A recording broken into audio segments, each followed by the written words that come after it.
আজকে আমি যাবো 440 কিলোমিটার দূরে একটা দাওয়াত বাড়ি দাওয়াত খেতে। এত দূরের রাস্তা বুঝতেই তো পারছো, একটু মেকআপ টেকআপ করতে হবে। তো এখন আমি আমার এই 150 টাকার ভিআইপি ফেয়ার হ্যান্ডসাম লাভলিটা মাখতে নিই।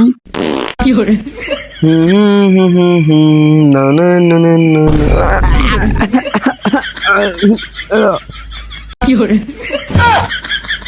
এখন মেকআপ শেকআপ সব কমপ্লিট, চলো যাওয়া যাক। কিন্তু এক সেকেন্ড, আবে আমার সেই ফ্লাইটের টিকিটটা কোথায় গেল বে? ও আচ্ছা ঘরে আছে মনে হয়, দেখি। আবে এখানেই তো রেখেছিলাম, কোথায় গেল বে?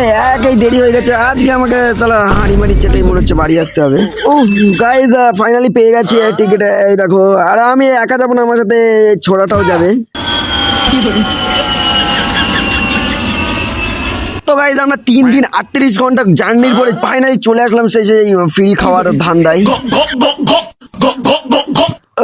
তো ভাই তোমাদের আমি ক্ষতি চাই না বলে আর খাওয়া দাওয়াটা দেখালাম না, কারণ তোমরা যা আগুরে আবার খাওয়া দাওয়া দেখে আবার হয়তো জিভে ঝর্ণা ঝরবে, তাই জন্য দেখালাম না। আইসক্রিম খাওয়াটাই দেখো, আর কি বলবো, হেভি টেস্ট ভাই। তুমি খাবে নাকি?